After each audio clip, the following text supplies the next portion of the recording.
Look at y'all on time and shit. Look at y'all on time and shit. See, I gotta tell myself to stop cursing. Already forgot. Hi, you guys. Welcome to a dissection every Monday night, 6 p.m. EST, where I dissect and review an episode of something black, something good on TV or movie.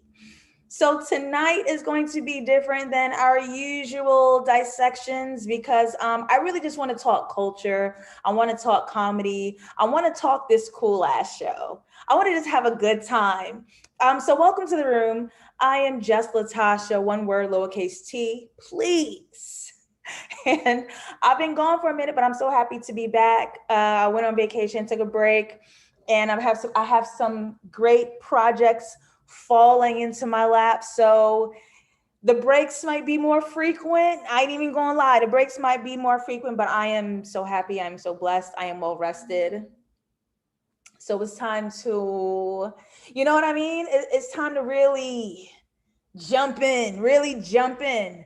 Um, Hello, who do we have tonight? Okay, who do we have tonight? Mara Cherise, hello. Adam Ross, first comment.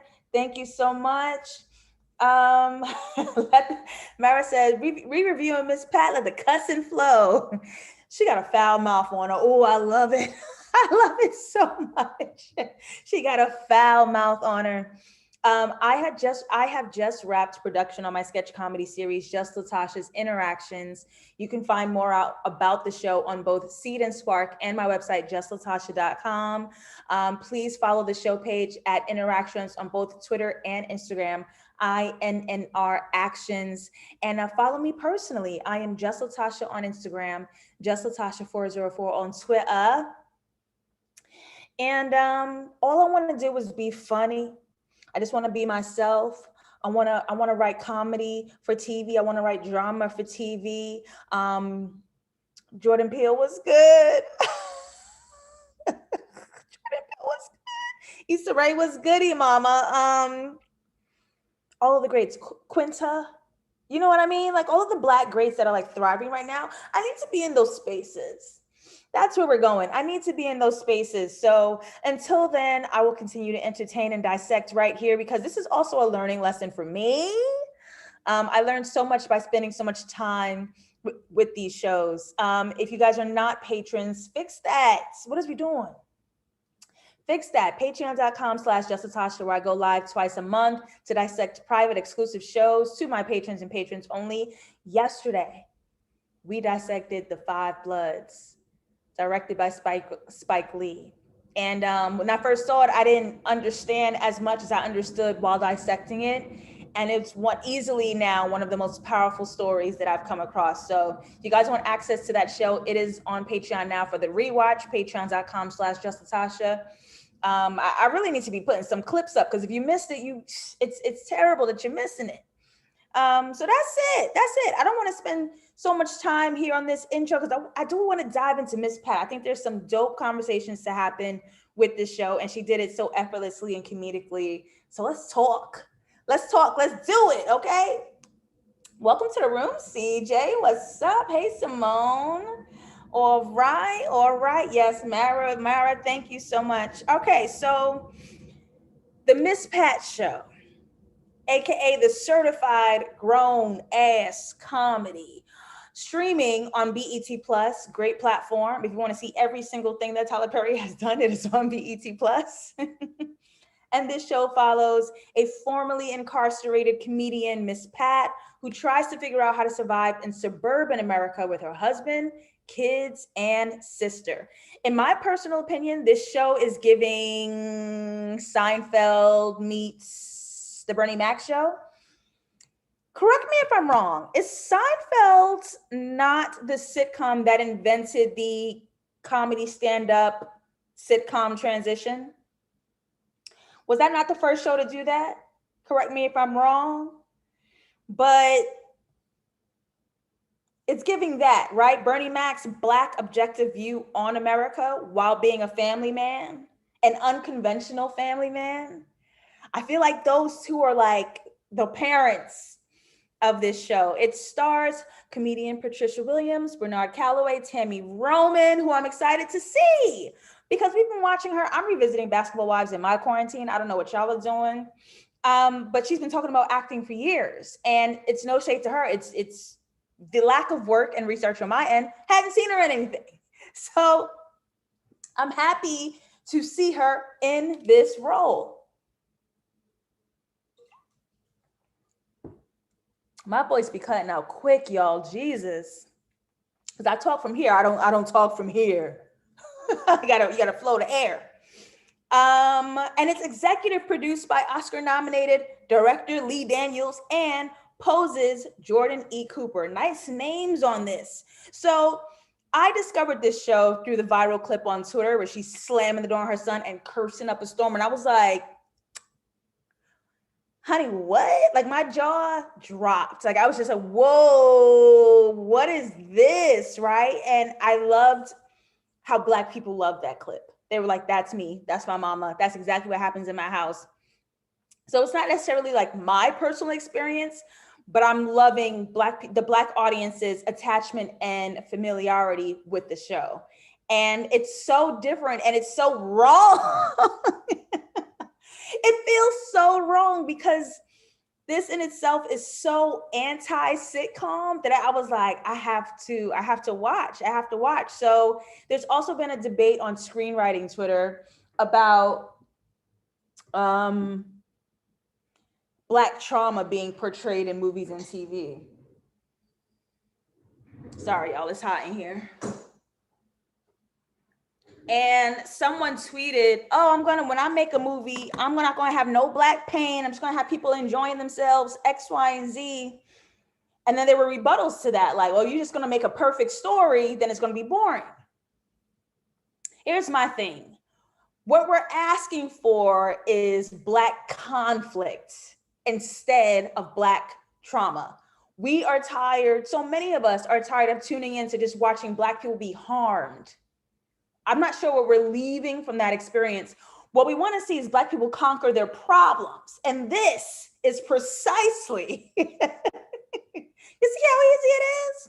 Miss Pat got problems, baby.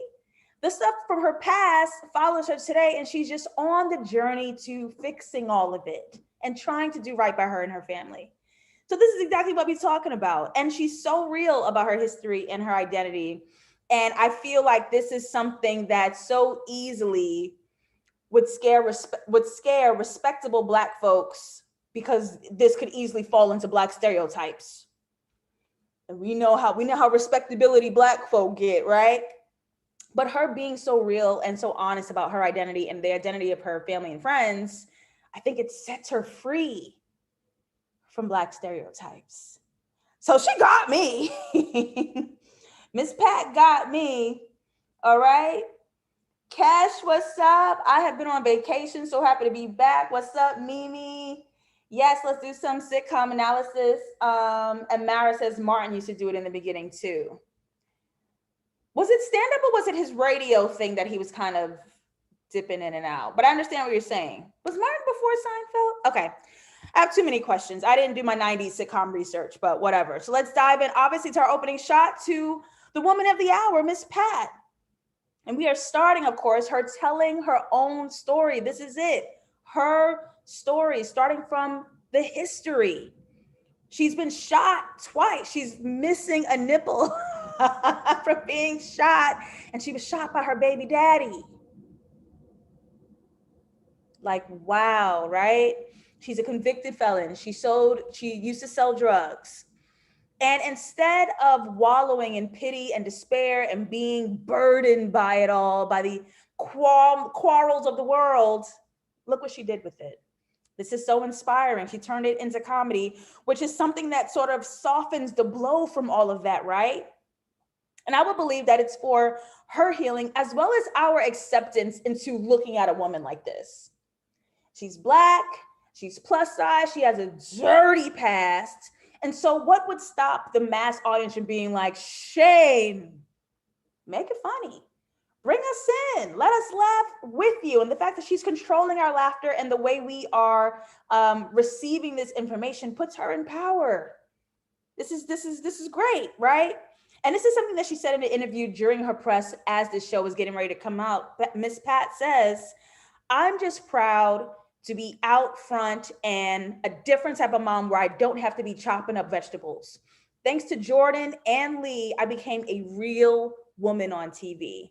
I'm a convicted felon, and you can see a side of mom Hollywood doesn't want you to see, other than on Cops. So as she's doing this opening sequence, this comedy bit, she says something as we transition into the show. This is a scary world, and even scarier when you have kids. You can understand, like, from everything that she's been through, what the world could mean to her. And if she has gone through it, can she, this is just a parental innate fear. How can I protect my children from what the world has waiting for them, right? So this is coming from a very real, grounded place, but we're starting off on a high with such dark and heavy information. Wow. What I really appreciate about the show as well is that there's a joke on every other line. She's like, it's sharp. She getting it. She's getting it. So let's start off with this scene with the white lady. And obviously she opens up this show on stage in her comedy set, speaking about getting shot. So now we're going to pay attention to shootings, America's shootings. This is the theme of tonight's episode. And what does America's shootings look like for white people versus Black people? So coming home from her tour, she's getting ready to come back home, and she meets a white woman on the plane, some affluent white woman on the plane. And as they discover the news together that there was yet another school shooting on American soil, the white woman is sort of questioning the identity of the shooter. Like, wow, these poor kids, like who would do something like that? Like, y'all, like your babies, like y'all, you know what I mean? Like, Black people, like, we know very well who the actual terrorists are in this country. And this scene, the visual of this scene did something so slick. Look who's sitting behind Miss Pat. We know who the true terrorists are in this country, and look who's sitting behind Miss Pat as she is discussing this with a white woman. That was slick. Even slicker, her and the Muslim woman are wearing the same colors. You and I are the same. We have common ground, and we have a common enemy. This enemy who paints us both to be their agitators.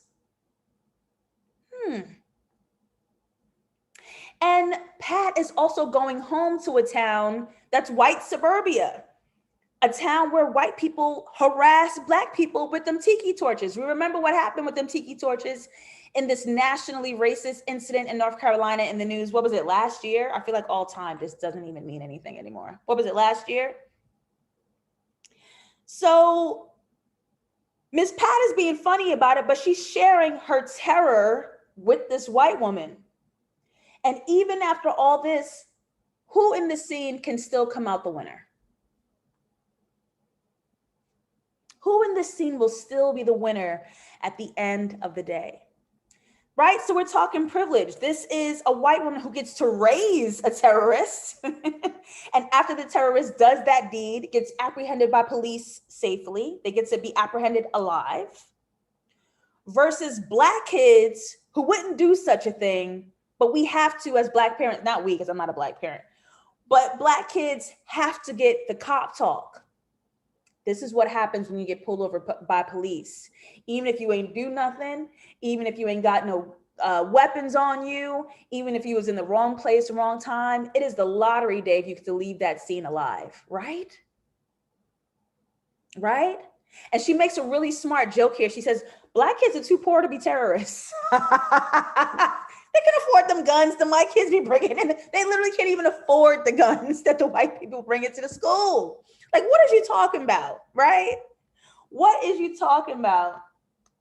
Hey, Poetic Justice, who says, have you read her book, Rabbit? I have not, but I know that that is the foundation of the show. She dropped the book first, which did very well. And so she was able to sell this to BET. Now, Lee Daniels says something else. He said it was like hell trying to even get this show sold because white people didn't get it. He said it was a fight to get this show sold, but they fought tooth and nail and it finally landed on BET Plus. Like, if what the fact that we have to sell this to white people to have something, I think it's terrible. So we got our husband Terry's, whoa, whoa, oh, you make me happy. This you can be. Opening the show with Before I Let Go by Frankie Beverly and Maze. Excuse me? As soon as I heard the beat, I was just so happy and enthralled. I was like, oh, damn, this is like, is this collectively Black people's favorite song? Before I Let Go. I feel like this is collectively our favorite song. And here we go again with these anti-sitcom themes, right? This is a whole new dynamic. She is the breadwinner and her husband has no problem providing for the family in her absence when she goes out and make her money. He's cooking, he's taking care of the family, he's getting everybody ready. I'm waiting for you to come home. Woo. So what I really love is this plus size Black woman being loved on and supported without question or resistance. Because usually in sitcoms, you have this husband who is fat and dumb, and this wife is just this passive aggressive Susie homemaker who just kind of accepts his laziness, stupidity. He gets a theme song like that really, no, like no, like no. What I really love is that she is so annoyed by her children. I love seeing frustrated moms. I love seeing imperfect moms because women on TV are not allowed. They are not allowed to be these unnurturing beings, right? You're supposed to have this maternal instinct. She's like, I messed up. These kids are annoying. They're not even in school. I'm tired. Like real, right? I love how messy the house is. They moved in a month ago. The box is still there. Everything's piled on top of each other in this imperfect mess. This looks like my house. My daddy didn't unpack his boxes for a year. We just had boxes in the living room for a year, and it just was. It just was. Yeah, I said best TV dad. So I think there is a bit of color theory happening in this sitcom, but not too heavily. But there's obviously themes of this blue and this yellow. And I believe, as we saw in her opening shot in the comedy stand-up, the yellow represents her fame, her public persona, her comedy, versus the blue, which is her home life, her actual self and personal life. So we'll see that happening until kind of we get here, which I had a thought.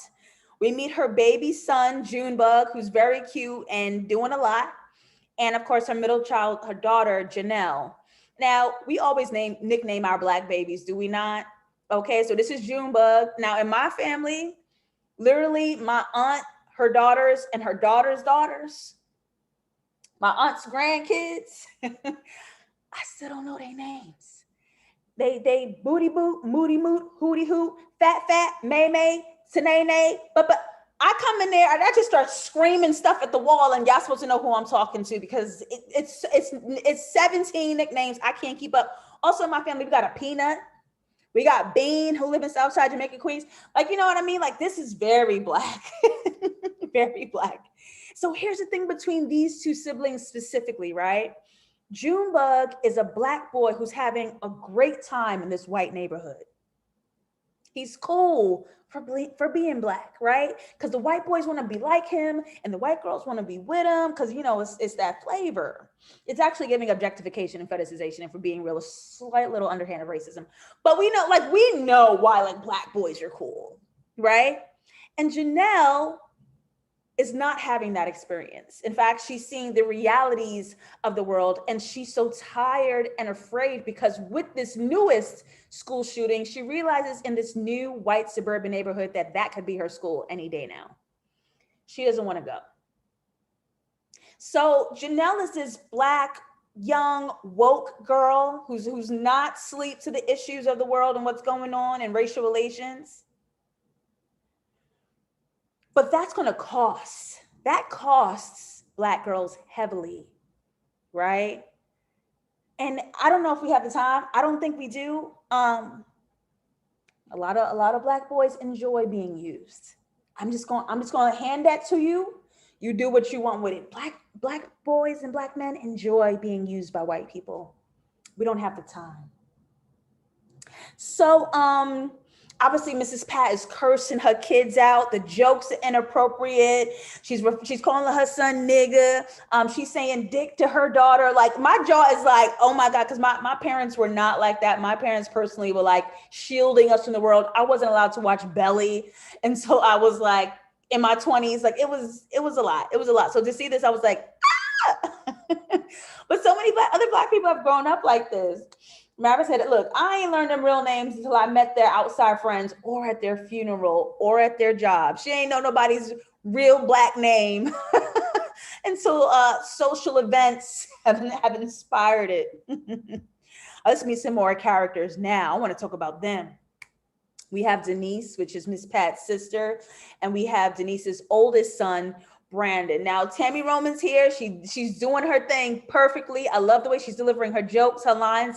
It feels like Tami. Tami just slid right on into this. But this is a woman who can't keep a job. She's always fired. She lies. She steals. She's a recovering addict. And she's single. Bill Cosby is shaking. Bill Cosby is in his boots. Don't be imperfectly Black in front of white people or else, blah, right? Pudding pots.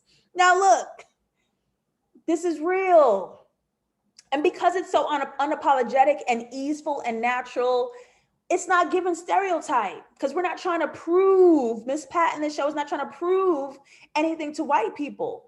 Or even Black people. I'll even go as far to say that this feels so authentic, because he's just like, this is what it is.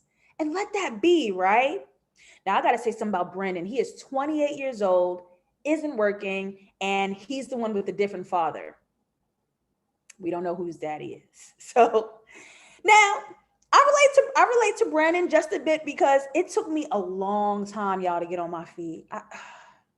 It was the worst times in my life. I was just old as hell, still living with my parents. And I was just like, and you get that look like you're supposed to be searching for a job today. You got a job. And I'm like, but this is commonly a Black family system, because the kids stay home. And this is even further than Black people. A lot of minority families do that. They keep their kids for a long time. Some cultures don't even let the kids move out until they're married. Until you buy your own house and you're married and your family is starting, you stay home. This is very anti-white. Like, this is very, and I'm not saying anti-white, like against the white man. No, because we're not centering whiteness at all here. But I'm saying it's so divergent, divorced from whiteness, that it feels, it's so different, but so natural to what we know. This show was anti-respectability politics. And this is totally giving the middle finger to all white approval. White gays who? We need that. So here's something I really want to talk about right here. I'm going to talk about this right here.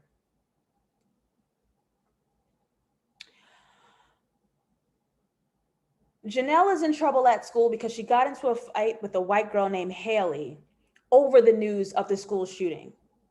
So when Janelle presents the very solid fact that white kids are terrorists, white girl Haley responds with something racist.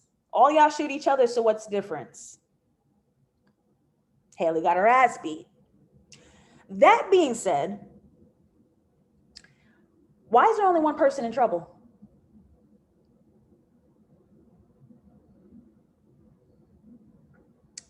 Where the hell is Haley? And before they even get here, the principal's assistant also like ghettofies Janelle's name and calls her Janiquia, but it's happened to me by non-Black people. Very this passive aggressive racism.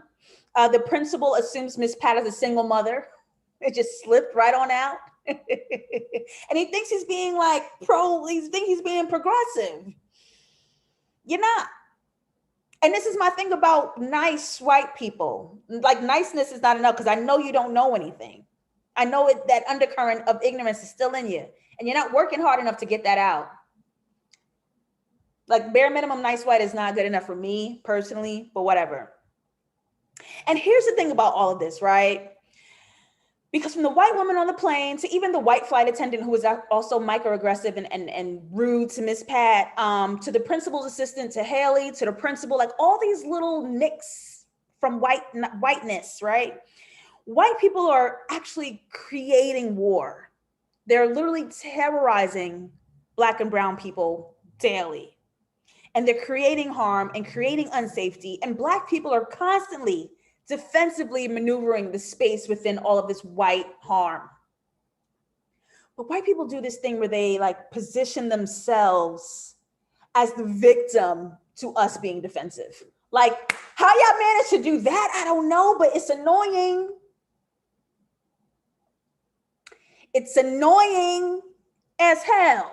So now you have here, Janelle is the aggressor. Janelle is in trouble. Janelle is suspended because she was defending herself from being harmed by white racism. Oh, it's happened to me too many times. Responding to racism makes us the violent aggressor, the harmful. I would slap you in the teeth. Y'all have to stop playing. Like, stop playing with us. Like, you know what I mean? Like, stop playing with us. Like, for real? Like, stop playing with us. So I just want to fight. Like, you know, I just want to just a little bit. Now, I just think this RIP shirt was iconic. It's cultural. It's Black as hell. I love it. It's perfect. I love it. RIP Momo. Now, this is the clip from Twitter. This is it. This is the clip from Twitter. And I was like, what now? What is this now? Let's talk about Black respect. Real quick. Black respect. Because collectively as Black people, we know what we can't and shan't and wouldn't do with our very Black parents. And this is exhibit A of what we would not do with our Black parents. Get out, please. Telling them to leave our rooms. Because you ask a Black parent, that is not your room. You don't pay no bills here. Keep the door open and I bet you won't slam it. Tell them we don't want to talk about it right now. Open your mouth and speak before you get popped in it. You're not talking to who? You address when being spoken to. Asking for privacy. Now, this is a debate. Should kids, Black teens, should the teenagers have privacy in their house? I vote yes. But many Black parents across America may have a different opinion. Okay. So look, what I really enjoy about the Miss Pat character is that she doesn't pretend to be this perfect mom and wife. She lets her flaws hang out. And it's not even flaws, because even in storytelling, TV making, movie making, screenwriting, all of that, usually when a character is flawed, that's something to fix. Miss Pat ain't fixing shit. She's not fixing a damn thing. Her son had questions about sex and she was like, no, and left. So this is the thing that parents do. Like, you don't have the sex talk with your kids. You don't have a healthy relationship to sex. You have it with your children. You see children's bodies as possessions. Like many parents have this incorrect view of sex. So they're not, one, talking to their children, educating their children, educating themselves, and then are shocked and appalled when the child is pregnant and messed up.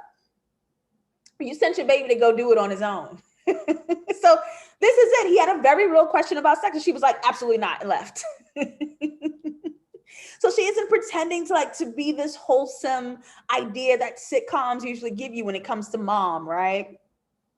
But the most important part of all of this is that she does try, but she tries in the way that she knows how. It ain't perfect. It ain't gotta be perfect.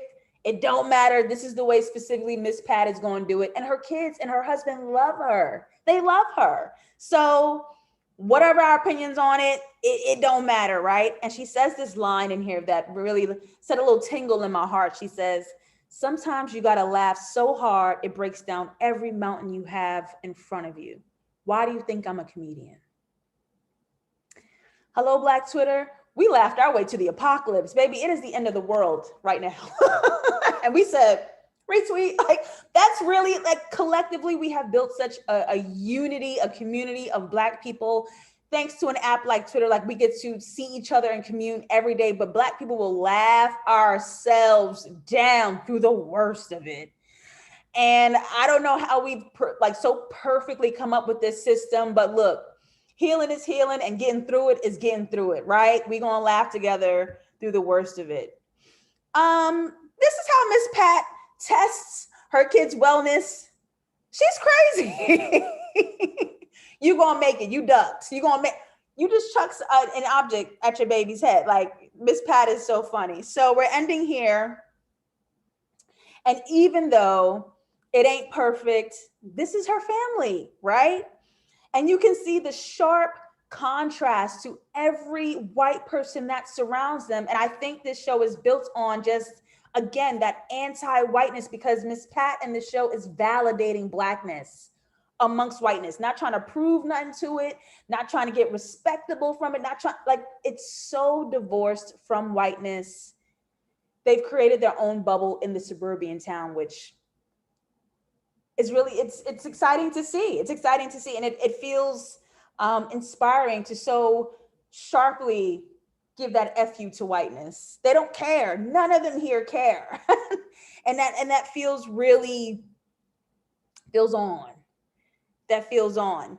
The very last part, which I really, really enjoyed, there are 3 different names going on in this family. You got the Carsons, which is Pat and her people.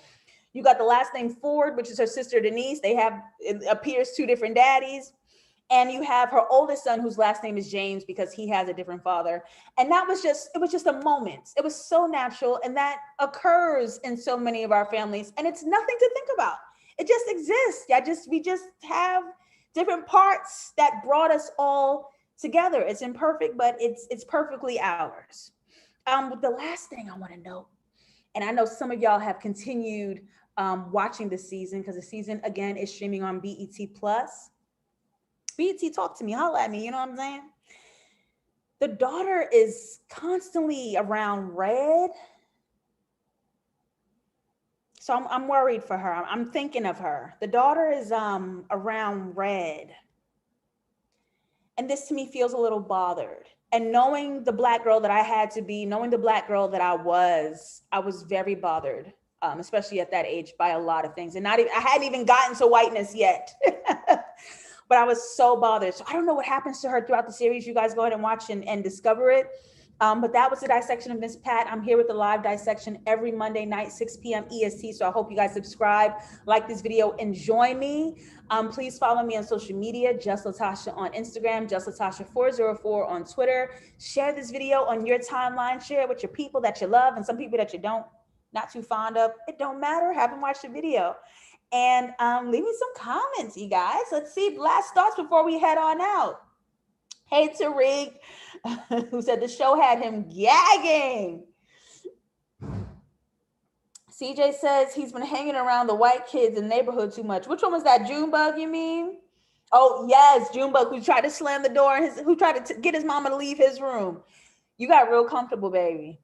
You getting influenced. You getting influenced. Poetic Justice says, when they signed their first lease, that's when y'all can have some privacy. No tragedy. Now, the tragedy is like backstory. The tragedy happened to Miss Pat. So now she gets to start fresh, knowing what had happened before and how she's maneuvering it all now. Thank you guys so much for being here. I always enjoy you. I always enjoy the show. Thursdays are Piece of Script, which is a pre-recorded bite-sized dissection. So I hope to see you guys there as well. And let me know what movies and TV shows y'all want to discuss and talk about. Shout out to Insecure coming back. I can't wait for Insecure to come back. All right, y'all. See you later. Bye.